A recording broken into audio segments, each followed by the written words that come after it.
There's an old Hebrew proverb, "He who comes to kill you, get up early and kill them first." In Judaism, there's an expression which I think still holds true. He who comes to kill you, get up early and kill them first. It's the moral right to kill. We kill those who want to kill us. In Israel, every time there's an attack, people weep. But then they shoot back. For 40 years, the Jewish state has been secretly eliminating some of its enemies abroad. Every terrorist with blood on his hands is a target. Mossad, the Israeli Secret Service, is responsible for these special missions. Ceilings are not a part of it. You do it because the Prime Minister decided to do it. We also spoke with the people deemed enemies of the State of Israel, who had had the good fortune to survive the hitmen from Mossad.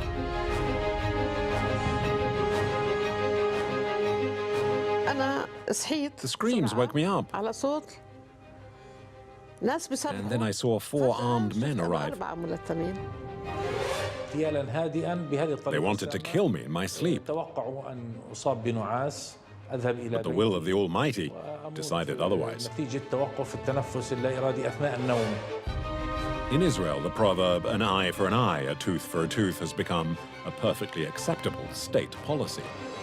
Israel is the country that has used the weapon of targeted killing more than any other country after the Second World War.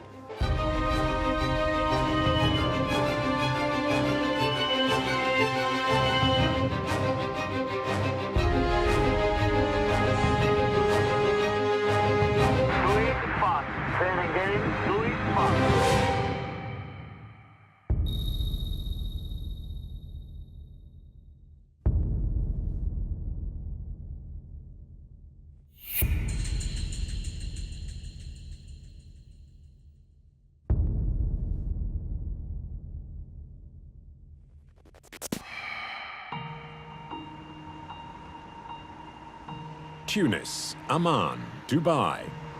These cities are where Mossad has operated its assassination operations in recent years.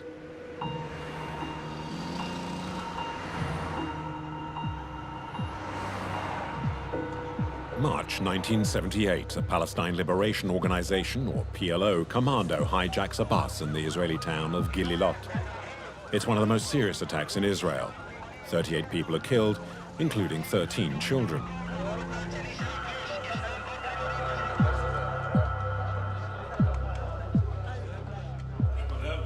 While the attack unfolds, Yitzhak Mordecai is an officer in the Israeli army. He'll never forget that day. The commando killed a tourist on the street before attacking the bus and forcing it to drive to Tel Aviv. Inside the bus, they killed women and children. They spared no one. They blew up the bus. It was the first time in Israel's history that such an attack had taken place inside the country. I'll always remember that night. According to Mossad, the man responsible for the outrage is Khalil al-Wazir, also known as Abu Jihad. Abu Jihad is not just another suspect. He's the right-hand man of Yasser Arafat, the leader of the PLO.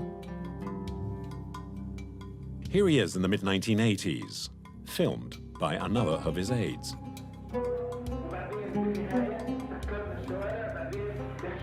As the head of the PLO's military operations, he's training his men for an assault against Israel. We have to blot out the sky over Tel Aviv so that this Black Saturday will live on in history. This is the day Tel Aviv will be hit by blood and destruction. The Israeli Secret Services now consider the PLO's second-in-command to be a legitimate target. For months, this former member of Shin Bet gathered as much information about Abu Jihad as possible. His mission was to determine the psychological profile of Arafat's number 2. What did you learn?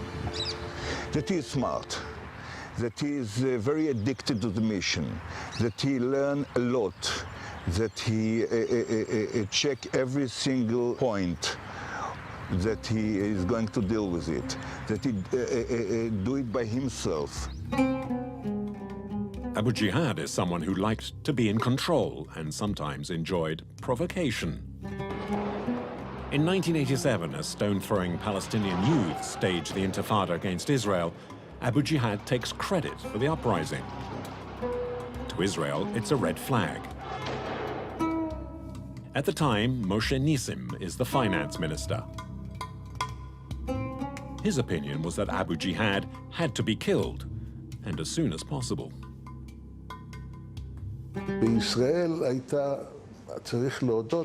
People were demoralized by the Intifada.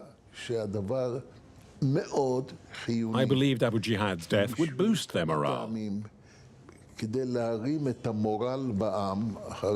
Jihad had masterminded a large number of attacks against Israel, causing many victims.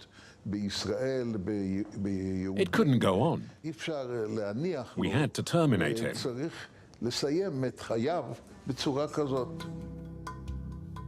To end the life of an enemy of Israel is a decision that rests with one man, the Prime Minister. Back then, it was Yitzhak Shamir. He alone, in consultation with his cabinet, can add or remove names from the enemies to kill list. Usually the Prime Minister does not decide alone, but calls in one minister or a group of ministers to take the decision together. The decision to eliminate Abu Jihad has to be voted on in the Security Cabinet, made up of a small group of senior military figures and ministers. But the vote ends in stalemate, 5-4, and 5 against. Convinced that the PLO's number 2 has to be killed, Moshe Nissim tries to persuade fellow cabinet member and Defense Secretary Yitzhak Rabin to vote in favor.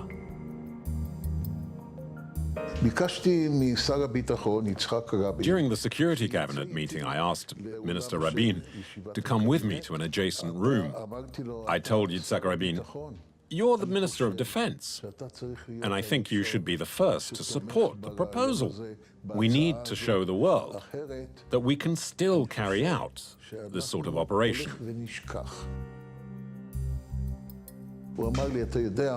And Rabin said, "You know what? You're right. Let's go back in." And so it became 6-4 and 4 against in the vote. It's approved and the government gives the green light. Abu Jihad will be eliminated. Slight problem. The PLO's deputy leader lives in Tunisia, a country then hostile to Israel. So the operation is a risky one. In Tunis, the target lives in the Sidi Bou Said neighborhood with his wife and children, doubtlessly protected by Tunisian security and his personal bodyguards. All of Israel's intelligence services are asked to contribute to the planning. Oded Raz, profiler of Abu Jihad, will spend more than a year investigating the target. It takes months to plan an attacking like this. A lot of people deal with it. The Army Intelligence, the Shabak, and the Mossad, and the National Security Advisor, and the government. It's not, you don't kill people like this. Oded Raz, the man who studied Abu Jihad's profile, is asked to analyze every move the PLO's number 2 makes. But Arafat's right-hand man is wary. He is like a frightened people, like an animal. He's changing all the time his plan, or All the time his plan, or flats, offices, how it goes from one point to another point. Living like a hounded animal alongside the PLO's deputy leader is the love of his life, a woman he'd met 30 years earlier in Gaza. It was a love story. I liked his ideas. And I was crazy about him. I was just 14 at the beginning. It was a hidden lot. Nobody knew about it. He told me, you want to marry me? I love you, but you are maybe lost me. I am martyrs, maybe. I am prisoners, maybe. I am wounded person, maybe. Tell me, yes, that's for you, and that's the same for me. So we want to try together. Abu Jihad wasn't wrong. 25 years later, he's in the sights of the Israeli Secret Services. In 1987, after checks, cross-checks, and surveillance, Mossad obtained some crucial intelligence, details of his personal life. These allow Elias and his men to prepare his execution with precision. I had his address, and since he had a wife, there was a reason for him to go home. We knew the operation would be carried out in his home. We had the layout of his house, and we knew every step, on every staircase. We had a lot of information. We even knew he slept with a gun under his pillow.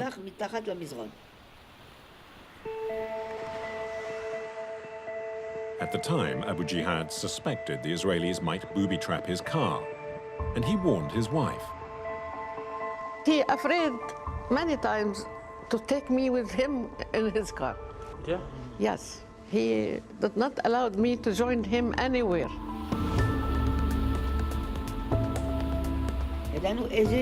It's true, we knew the route that he would take.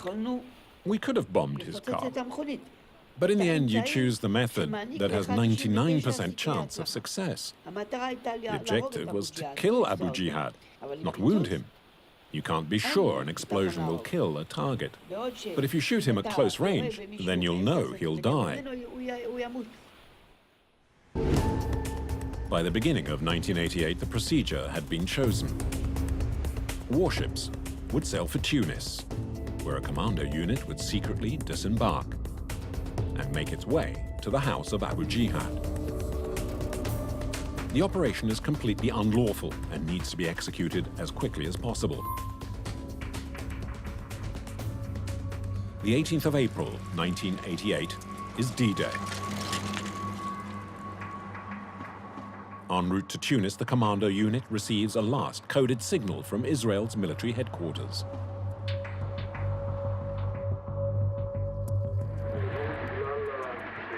The nights are now short.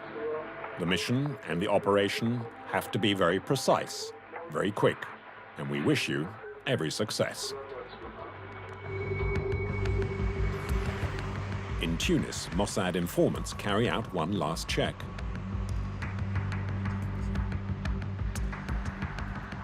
Before the attack, they make sure the target is indeed at home. They ring his phone, and it's Jihad that answers. The caller asked to speak with Abu Jihad. She wanted to inform him that, quote, one of his nephews had been captured. By passing the phone to her husband, Jihad had unwittingly signed his death warrant. The Israelis tapping the phone now had the confirmation they needed. The PLO's number 2 was indeed at home. Abu Jihad is unaware that just a few kilometers off the coast of Sidi Bou Said, several Israeli warships have taken up station. The operation is directed from a frigate. On board a young colonel, a certain Ehud Barak. 20 years later, he will become the Prime Minister of Israel. At 2300 hours, a speedboat heads towards the coast of Tunis. On board is the unit whose task is to assassinate Abu Jihad. At 23:15, about 20 men board 2 minibuses and make their way to the home of the PLO's deputy leader. If the Mossad agents are discovered, it would be a catastrophe. Military HQ in Tel Aviv is anxious and sends another radio signal.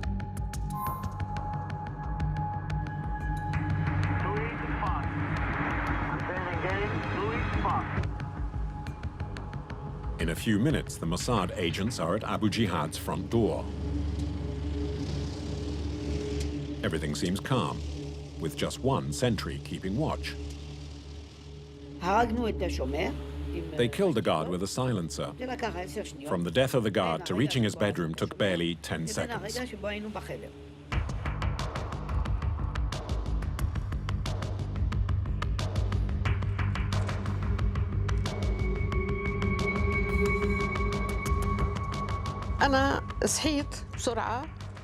I woke up with a start because of the cries and the noise of the table breaking. وصوت الطاولة اللي دفعها عنه هيك حتى يطلع من فجأة شفت أنا 4 ملتين. Then I saw 4 men. إجا أول واحد وأطلق عليه النار. One of them opened fire and wounded him in his arm. فلف بده يوقع. My husband tried to turn, but he fell. بدي أحضنه عشان ما I يوقع. ran after him to hold him back. أطلق عليه النار أول مرة. حط المسدس في ظهري. The man who'd shot him threatened to kill me and told me to stand facing the wall. وأمرني إني أوقف على الحيط. The woman screamed, so they took her away. They covered her mouth and took care of her. إجا واحد تاني. Another man came and shot him a second time. وابتعد. وإجا الثالث. And then a third man shot him. وابتعد. وإجا رابع And a fourth. أطلق النار كمان وابتعد. دخل غرفة النوم. A fifth man came to shoot Abu Jihad again. أطلق النار على أبو جهاد للمرة الخامسة. فهين أنا. And I cried out, "Stop! That's enough.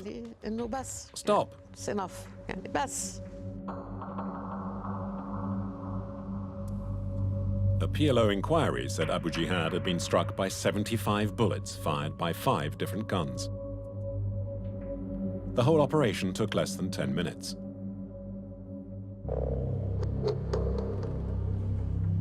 The senior commando, still out of breath, radios back to the frigate off Tunis that the operation had been a success.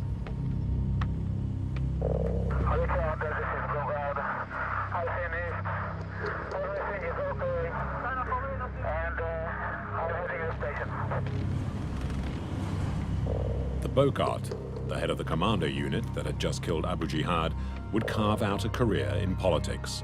Bogart is no other than the current Minister of Defense in Israel, Moshe Bogi Ya'alon. Serving in the Hebrew State's security services often seems to lead to a future in politics. Returning to Israel, as these recently declassified photos illustrate, the commando and senior officers celebrate the elimination of their enemy with champagne.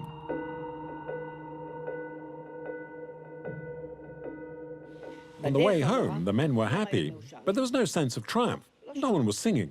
We got home, the Prime Minister congratulated us and said, "Thank you very much."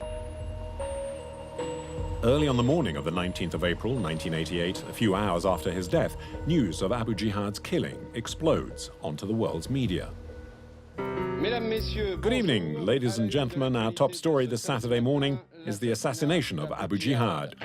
Good evening. The Middle East is again in flames tonight. In Tunis, a team of assassins gunned down the PLO's military leader and Yasser Arafat's top deputy, a guerrilla leader known as Abu Jihad.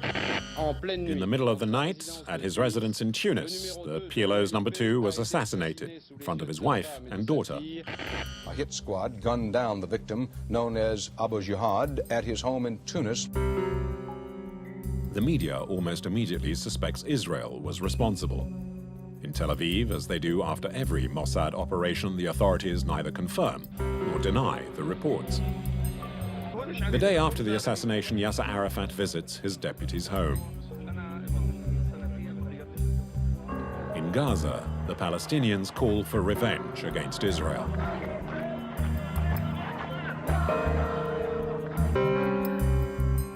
In Tel Aviv, Moshe Nissim, the minister who'd persuaded Rabin to support the operation, savors its success. At the next security cabinet meeting, Yitzhak Rabin asked me to follow him, saying he had something to tell me. And he said, "You'll never know just how right you were. The Israelis' morale is very high now. Since Sunday, whenever I go out in the car, the people are applauding me. They want to shake my hand, and they make the victory sign. It's really made the people very happy. Morale is so high now.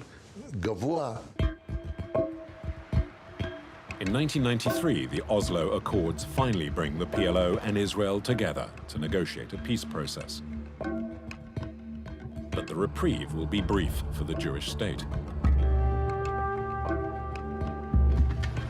By the mid-1990s, Palestinians opposed to the Oslo process join a new resistance movement taking on Israel: Hamas. Islamist and radical Hamas unleashes a new series of violent attacks against Israel. On the 31st of July 1997, a market in Jerusalem is targeted with full force.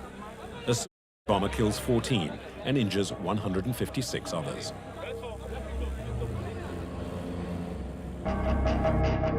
The then Prime Minister, Benjamin Netanyahu, demands a list of Hamas activists to be killed. His closest military advisor at the time remembers the absolute determination of the Israeli premier. Well, after the attack, the Prime Minister ordered all of the security services to come up with a plan. So all the security services, including Shin Bet, including military intelligence and Mossad, started doing what they could to get information and find the targets. Benjamin Netanyahu called in all the heads of the intelligence and said, I want a reaction. Give me a list of targets. Now, Shin Bet and military intelligence didn't have anything. Mossad gave the names of few middle-rank operatives of Hamas in Europe. Netanyahu said, no, I don't want these small fish. I want the big sharks. The job of netting the big sharks fell to Mishka Ben David, a former philosophy teacher and then the head of intelligence for Mossad's clandestine operations. He agrees to be interviewed at home on the hills above Jerusalem. So you want to see the view first? Yes. If you go all the way down there, which is now very hazy, you can see Gaza. You can see the entire width of Israel. Less than 60 kilometers to the sea. Gaza, the West Bank. That's all there is. People don't realize how small Israel is. In 1997, Mishka Ben David comes up with his own hit list of Hamas officials for the Prime Minister. For the first time, he talks openly on camera. We made a list of them, and then we went to Prime Minister Benjamin Netanyahu to present the list. And Netanyahu, after reviewing the list, decided that we must go for the heads of Hamas. We studied every attack that had taken place that year. After discussing the issue, we decided that Khaled Meshal was behind the new wave of bombings and that we had to eliminate him. The target now has a name and a face. Khaled Meshal, then a senior figure inside Hamas. Originally from the occupied territories, he lived in exile in Kuwait before moving to Jordan. According to the Israelis, he had directed operations from Jordan throughout the 1990s, ordering dozens of bombings in Israel.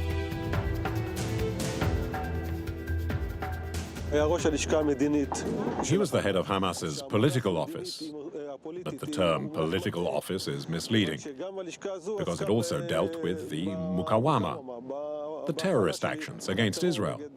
He was the head of the office, highly placed, we believe, to be able to order such attacks. 2 months after the attack on the market in Jerusalem, the decision is official. Mishal must be eliminated. But there's a problem. Mishal is in Jordan, a country Israel had signed a historic peace treaty with 3 years earlier, in 1994. The treaty ended 30 years of confrontation between the two neighbors. On the day of the treaty, President Bill Clinton had flown in to see Israeli Prime Minister Yitzhak Rabin and King Hussein of Jordan to witness the signing in person. This is peace with dignity. This is peace with commitment. This is our gift to our peoples and the generations to come.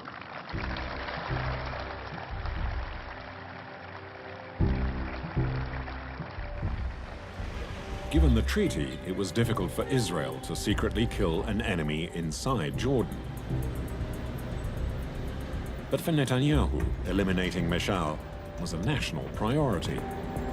Netanyahu doesn't want it to be an obvious, clear operation. We call it a מבצע רועש. He didn't want a big operation with explosives and lots of shooting. Netanyahu said, it has to be a quiet mission, even if it's something that maybe you're not familiar with. The operation has to be conducted without anyone knowing. I don't want to risk our relationship with Jordan.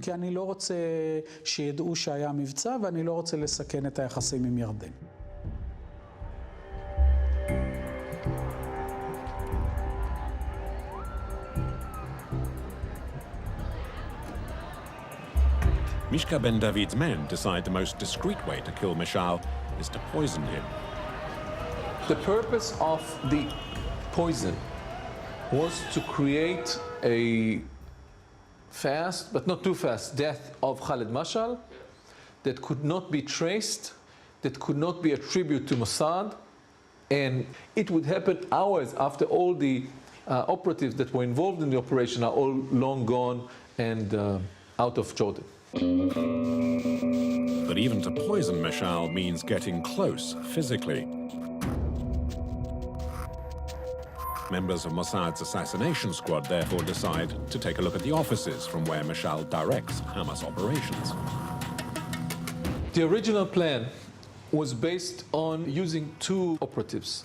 They would wait behind one of the walls in Asham's center until Khalid Mashal comes to work. He exits the car, he starts walking up the stairs towards his office. They follow him, and then one of them is holding the canister with the poison. The other one is holding a well-shaken Coca-Cola can. One agent is spraying Khalid Mashal backhead with the poison, and at the same time, the other agent opens the Coca-Cola can and spraying Coca-Cola all over Khalid Mashal. Mashal feels something wet in on his head. He turns around, and all he sees is one or two embarrassed tourists, Canadian tourists, apologizing. I'm sorry for spraying you. I'm sorry for ruining your shirt. Do you want any money for the dry cleaning, etc.? The purpose of the Coca-Cola was just to use as a disguise for the moisture of the poison. August 1997, 30 days before D-Day. The Mossad hit squad are rehearsing in the open, in the streets of Tel Aviv. A can of Coke in one hand and a pretend poison spray in the other. They practice on random passers-by. When it was implemented dozens and dozens of times in the streets of Israel, it worked. It worked? Yes. They improved it all the time until they were quite sure that it's going to work in Amman as well.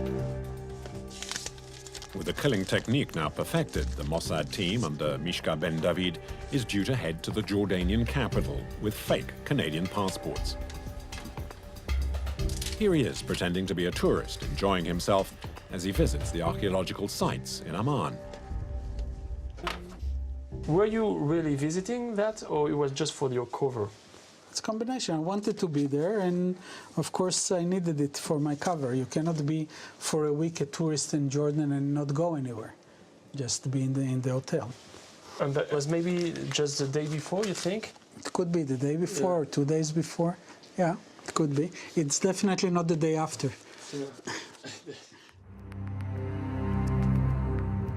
The operation gets underway. It's the 25th of September, 1997. The agents take up positions near the offices of Khaled Meshal. Mishka Ben David sets up operational HQ at the Intercontinental Hotel. With him is a Mossad doctor. In his bag, an antidote to the poison in case an agent is infected. Not far away, the two killers wait for the target in front of his offices. And it's the target himself who now takes up the story. Our car pulled up in front of the building, and I noticed two men on the pavement opposite. I watched them. They seemed strange and acted suspiciously. When I got off the car, instead of heading for my office, I went round to the other side of the car to let my kids out. I was meant to take them to the hairdressers. And then when I was on the pavement, even before getting to the entrance of the building, the two men attacked me to my right. It was precisely what I was expecting.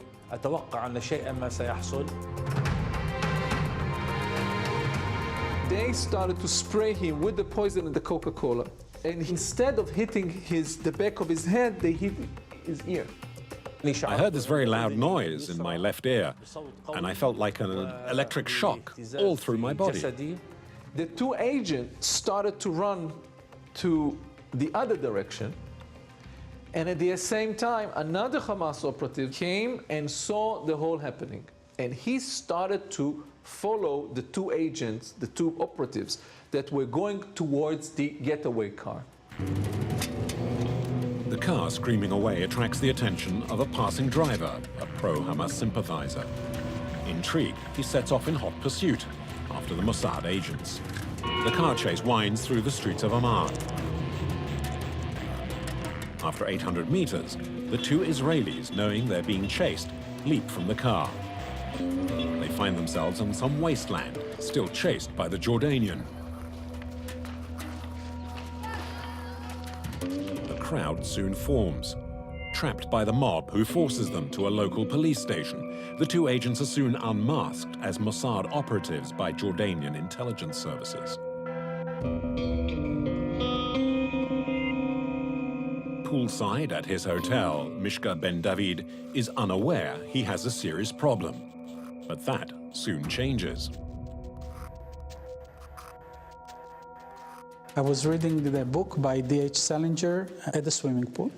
And then came a figure that belongs to the operational team and said certain words that had to be said to show that we are connected, and said we have problems. So I got up, got dressed, and I was told that the two operatives that conducted operations were caught by the mob. That they did conduct the operation, but then there was a gathering and they were caught. 2 hours after the attack, Meshal's condition is worsening.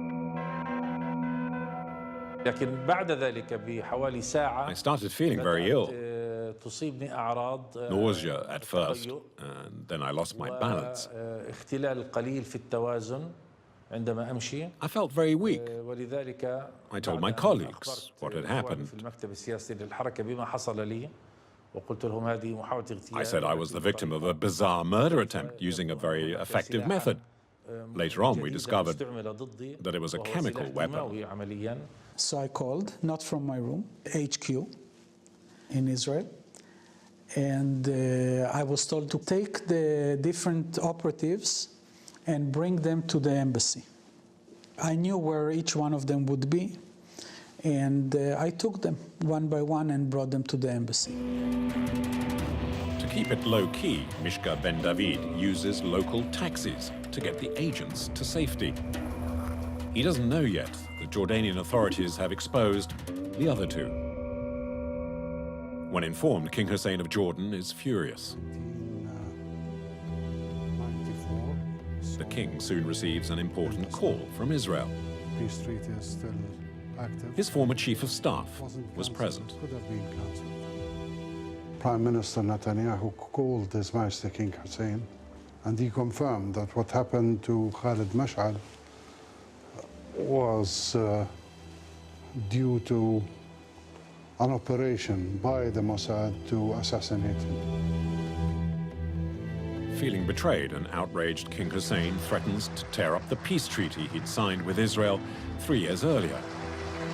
The Mossad fiasco jeopardizes the stability of the entire region. The day after the operation, the king summons his government before the national and international media. In front of the cameras, the message is clear. If Mash'al dies of poisoning, then the peace treaty dies with him. One of our brothers has been the victim of a cruel attack. It is totally unacceptable.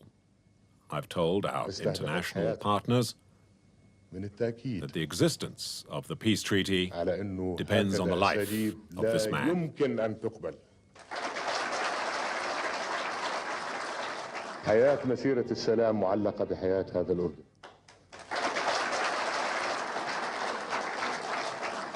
وكرامة أن يعامل الأردن مثل هذه المعاملة. King Hussein threatens the Mossad agents who have sought refuge inside the Israeli embassy in Amman. Had Khalid Mash'al died, the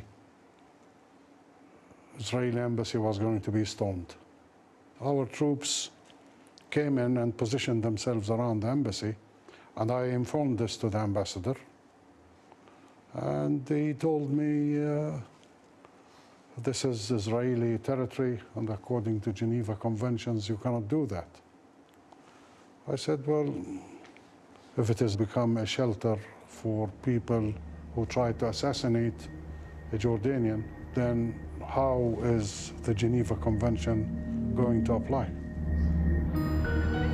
Meanwhile, in Amman's military hospital, Khalid Mash'al is affected by a continuing loss of balance and drowsiness.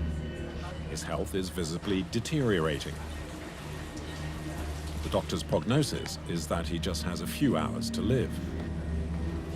King Hussein instructs his personal doctor to save Khalid Mash'al's life. There were no sign of any injury, no needle pricks, no bruises in the skin, nothing. And examining him, he wants to sleep. He said, I'm weak, I just want to sleep. And we were talking to him, and come on, Mr. Khalid, take a breath, open your eyes for me. And the thing which struck me, when I examined his eyes, the pupils were constricted. We call it pinpoint pupils. That gives you more idea that this a very heavy dose of a narcotic was in his body. The doctor is certain that Mash'al was poisoned with an unknown chemical substance. The Hamas leader is put on an artificial respirator. The Jordanians contact the Israelis again to ask about the chemical and the antidote. The Israeli ambassador called me and he said he's been on the phone with Prime Minister Netanyahu, who refused to release the chemical that was injected to Mash'al. With Netanyahu being stubborn, King Hussein plays one last card and calls President Bill Clinton in Washington. With peace at stake, the conversation is crucial. President Clinton was very upset. He listened very carefully to what King Hussein had to say, and he said, referring to Netanyahu, this man is impossible. Now, he activated all his government offices and the American ambassador to put pressure on the Israeli government to have them come up with the antidote and with the chemical that was injected to Mash'al. With its back to the wall, the Israeli government panics. The lives of the two Mossad agents are threatened. To save them, they have to provide the antidote that will save Mishal.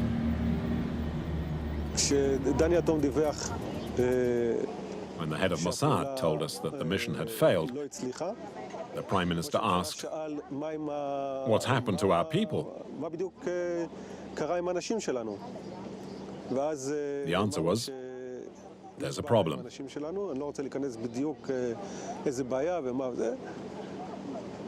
Prime Minister then said, "I don't care about the rest of it, just get our two men home at all costs. If we have to save Mishal, so be it." The mission becomes saving the two operatives. The means is reviving Mashal. Saving their worst enemy's life. In all his 12 years at Mossad, this was a first for Mishka Ben David. From his hotel room and with a Mossad doctor, he will play the vital role in deciding the outcome of the affair. Both men have a file containing the antidote.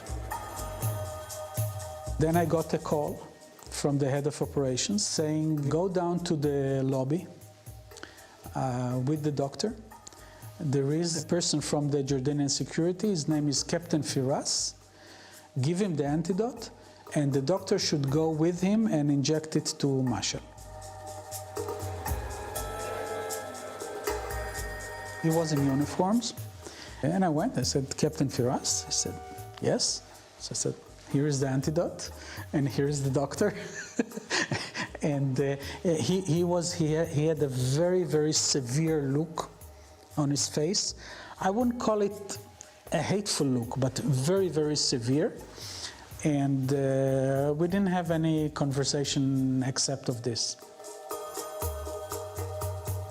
It is a very strange situation in the middle of an operation to actually hand yourself over to them and to have the doctor even go with them to inject it to Mashal. The discussion between the Israeli and the Jordanian is curt. The Mossad doctor is taken by the security services to give the antidote to the hospital director. She gave me 2 vials with adrenaline written on them. But Ali told me we're going to use this. So immediately I thought, we're not going to use anything unless we know what it is. Because it could be the poison, and we could finish him off with it. The Jordanians are wary and don't want to take any risks. They send the Mossad vials to a laboratory for analysis. 2 hours later, the analysis shows it is indeed antidote for the poison. After being injected, Mishal slowly recovers from his coma. The Hamas leader comes back to life. Only later do the Jordanians discover the poison was specially prepared for this one mission. It's not used in medicine. It is a synthetic narcotic like the drug which we use, the fentanyl. And if fentanyl, which we use, is 100 times more powerful than morphine, imagine this drug is more powerful than the fentanyl. So we don't know how much. Maybe it's used for elephants or something like this, to put an elephant to sleep. On the afternoon of 26th of September 1997, Khalid Mishal's life is saved.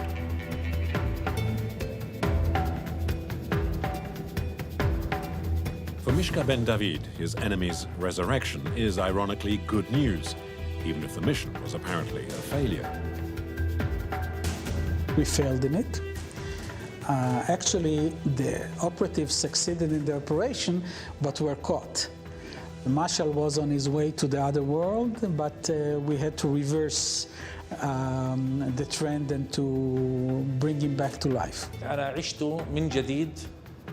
I'm alive, but no thanks to the Israelis, whose original objective had been to kill me.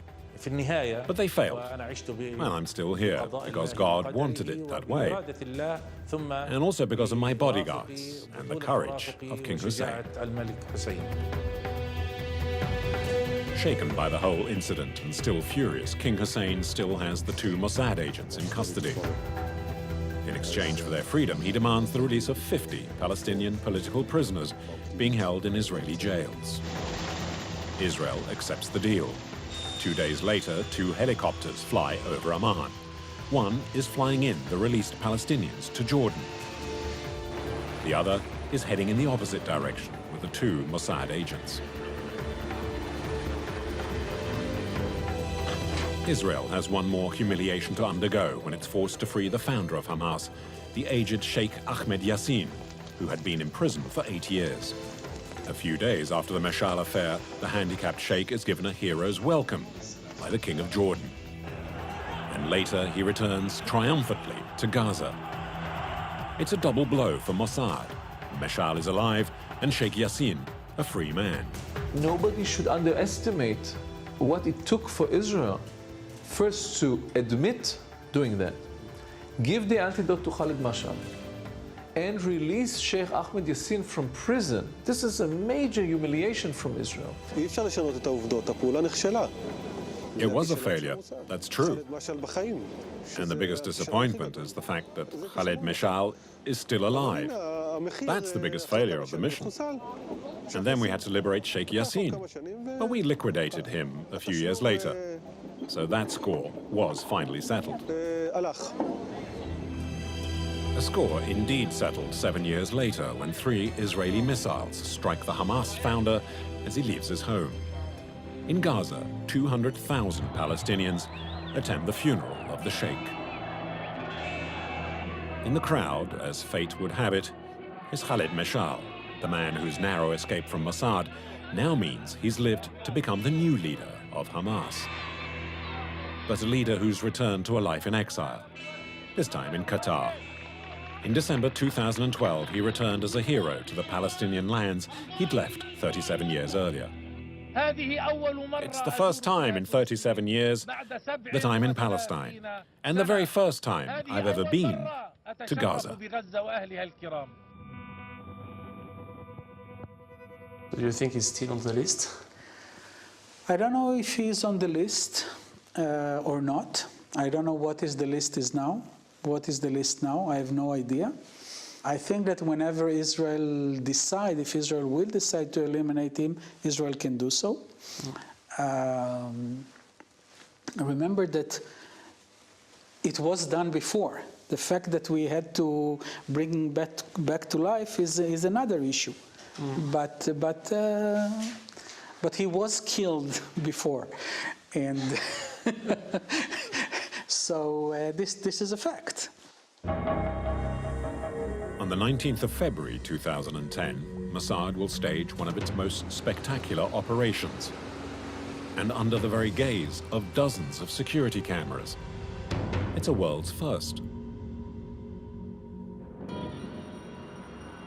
In this Dubai hotel, the Mossad hit team are tracking Mahmoud el-Mabhouh, a Hamas leader.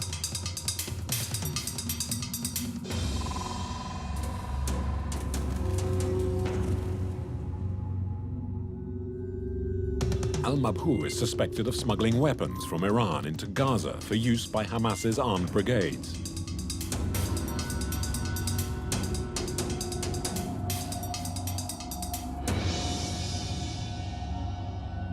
On the day of the attack, the Mossad unit is led by this bald man, carrying a French passport. At the start of the operation, one of the team members stops inside a bathroom to put on a wig and change appearances. A few moments later, the assassins enter the hotel. Off-screen, they'll break into the Hamas leader's room and wait for their prey.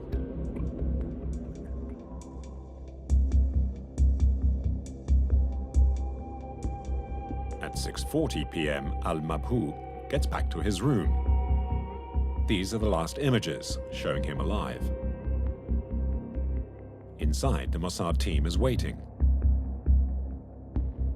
After tying him up, they inject a neuromuscular relaxant. His death will appear to be of natural causes. One by one, his muscles are paralyzed. It's painful and takes some time.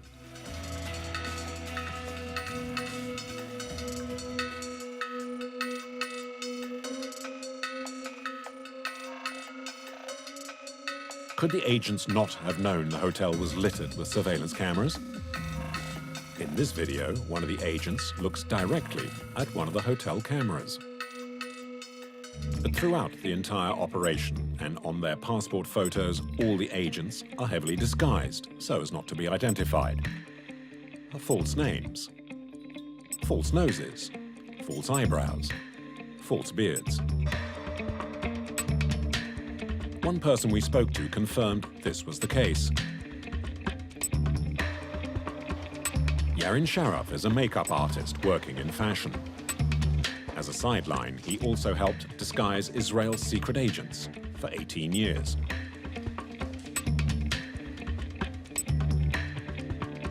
For the first time, he speaks publicly about his regular work with Mossad.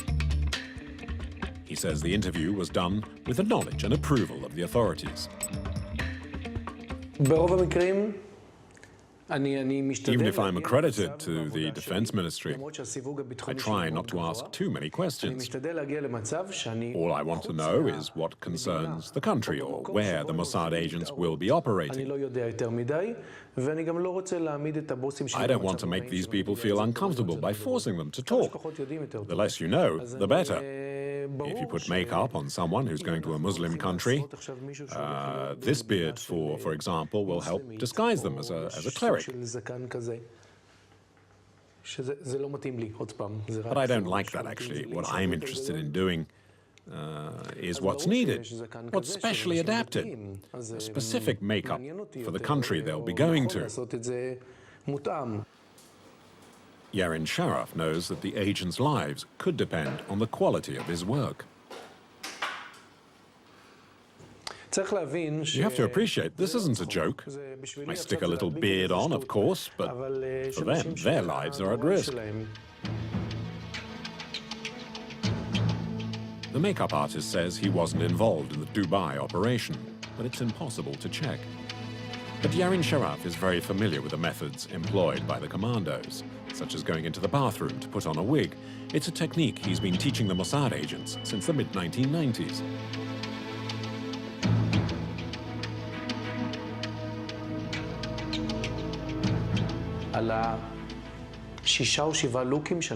I sometimes teach them about adopting 6 or 7 different looks.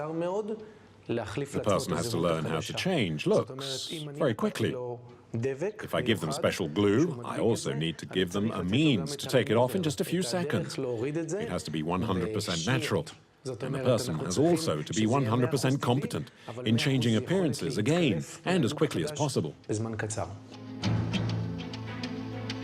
According to Yarin Sharaf, Mossad sometimes even gives its agents new teeth, a technique probably used by some of the 20 agents sent to Dubai in January 2010. Teeth are less frequent. You can change the whole plaque, which a dentist can work on. You make a cast of the person's mouth with a model like this one, and then you put the new teeth in. At the end of the training program, the makeup artist subjects his pupils to one final test. The last test we do is that after the training, with me and my team here at my house, the agent has to disguise himself and then visit his mother or father. If they don't recognize him, then it's worked. Yarin Sharaf is one of a group of Israelis who are happy to make their professional skills available to Mossad and its special teams.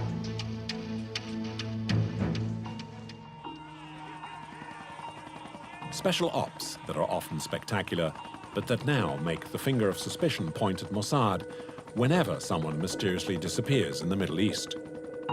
One last thought, did Israel murder Yasser Arafat? Mr. Yasser Arafat, the president of the Palestinian Authority, has died at the Percy Military Training Hospital in Clamart. In 2004, a Palestinian leader dies in a hospital in a suburb of Paris as a result of a mysterious illness. Mossad is suspected immediately.